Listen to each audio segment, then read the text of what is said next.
This call is now being recorded. All right, man. So this, my name is Benji. I'm doing an interview with Bruce Corbett of Warbast for Felony1 Records and Your Music Magazine. So first off, tell me how the new album is doing, and is it doing as good as you expected? Well, as far as I know, it's doing well. You know, sales seem to be okay, and the reviews, you know, a lot of positives out there, which is always good. And of course, you're always going to have some negative reviews.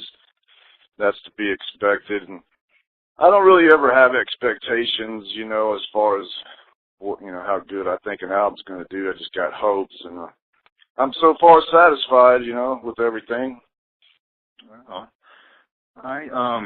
How has it being a part of House School Records and touring with Phil, with Down, and being first band to tour with the solo project?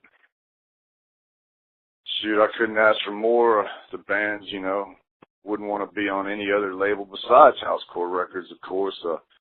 Phil, as you might know, you know, me and him and our guitarist Scott Shelby go way back to the 80s when Phil moved here and joined Pantera, so that's the thing with Phil, you know, it's not like I ever felt like I was hanging around with some, you know, metal legend like a lot of people think of him as out there, his fans.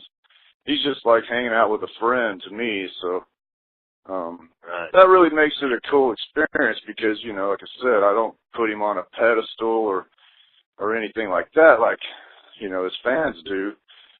So it's just like, you know, anybody hanging around with a good brother or good friend, and so, you know, it's good times, and then that makes our working relationship really go well too, because, you know, it's not like you feel like you're working with a boss or anything.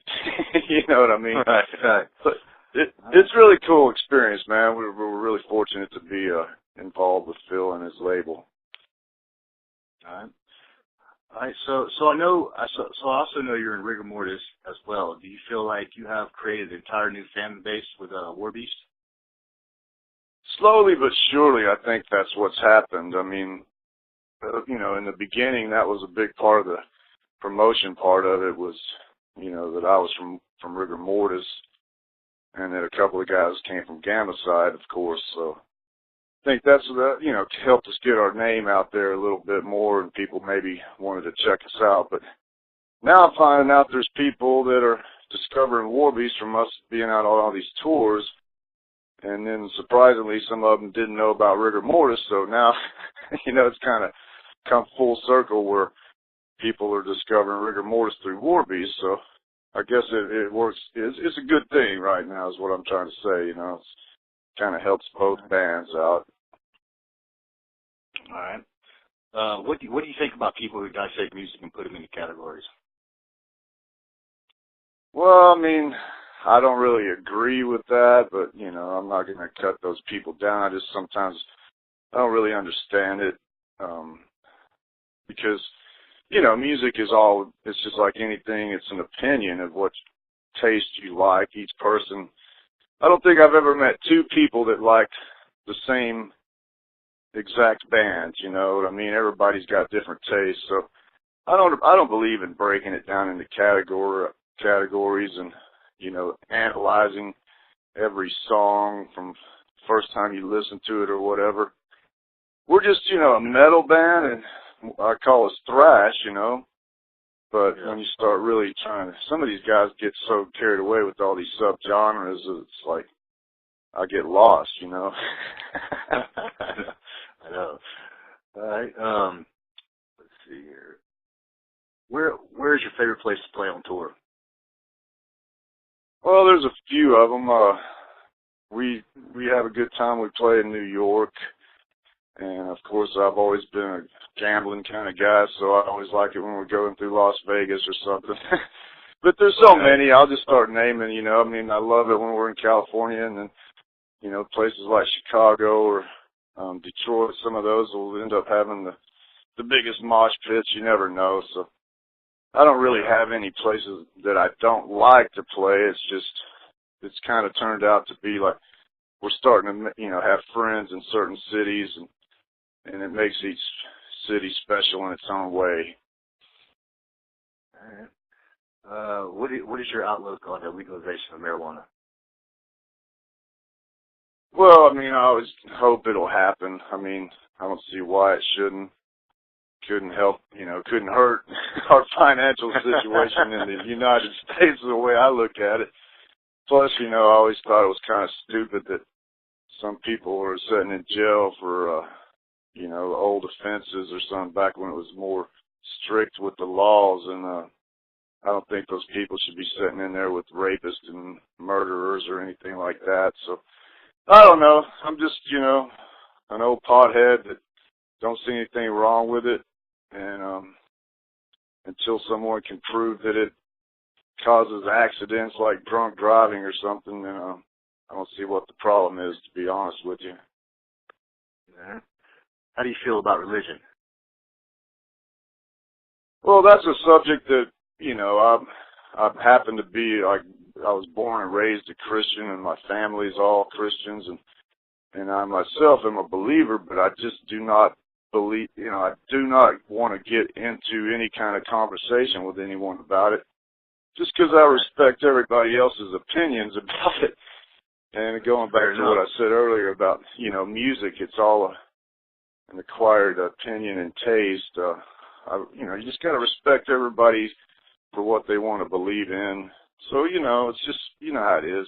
Religion and politics, it's just like, we've all found out it's a waste of time to try to change someone's mind or get in an argument about it. So to each his own is the way I feel about that. All right, 3 more questions, man. What can fans expect to see at a Warbast show? Well, it's nonstop energy from start to finish. That's one thing. Is we're like a band that's right in your face from the opening note to the final note of the set, and the band likes to feed off the... Do what, brother? Oh, never mind. Go ahead. My phone was like going in and out. It's flooding over here in Atlanta. Oh, shit. Well, just the band likes to feed off the crowd, and we hope to put so much energy into our show on stage that we hope the crowd can feed off of our energy sometimes too. So it's not like we're not a band that has any kind of big special stage props or a show or like a theatrical thing.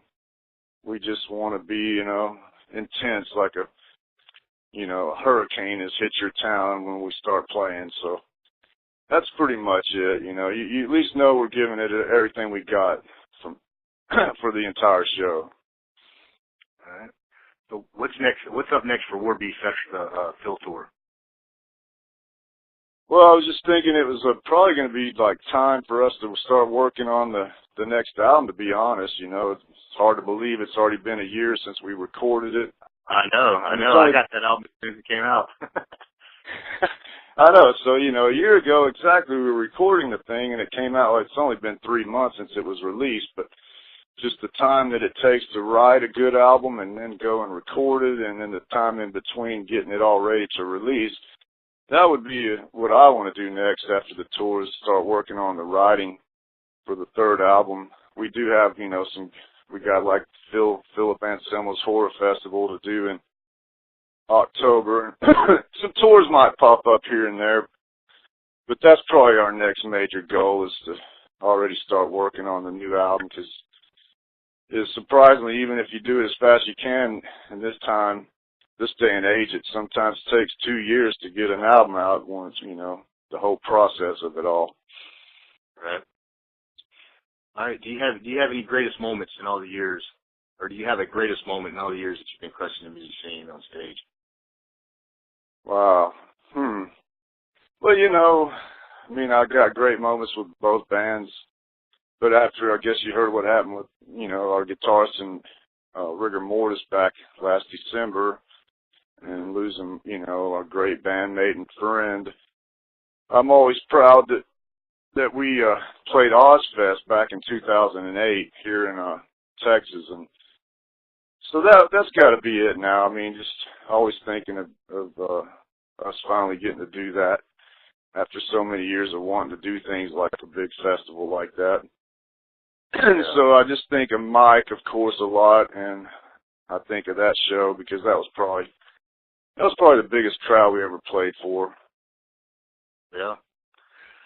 All right, man. Well, I appreciate it, Bruce. Man, I've been trying to do this interview with you for a few weeks now, man, and finally got it done. So I do appreciate it, and I'm actually going to. Yeah, and I apologize if it was any problems on my end. I swear the the adrenaline people, they do a good job for us, but sometimes I think they forget to let me know. Sometimes, like. Yeah, she's pretty cool. So I think he was supposed to get in touch with me Friday, but I don't know if he called and my phone never rang. She said she was going to send me a confirmation email the next day, and I didn't get it, so that's why I didn't call. So she called me directly a couple of days ago, and we got it all worked out. So she. Yeah, it's all good. I was just saying. But I'll see you guys on August 20th. I'm going to be at the Atlanta show at the Masquerade. So. Oh shit, that's one city. We always have a good time in Atlanta too. I love right there. Masquerade's my favorite venue, man. I've been doing shows all over the country, man. I don't know what it is about the Masquerade, but I love that venue. Yeah, dude, I've always enjoyed it there too. And then we got my friend there, Doyle, the other singer from Rigor Mortis. We get to hang out with him. Some other friends. So man, yeah, looking forward to hanging out with you in Atlanta then. Yeah, man, I'll give you a call when that day. This is your cell number or what? Yeah, just give me a shout, dude, and we'll hook up. Yeah, I will. And all right, man. Smoke one. Thanks, brother. Sounds good. Thank you, Bruce. Later, man.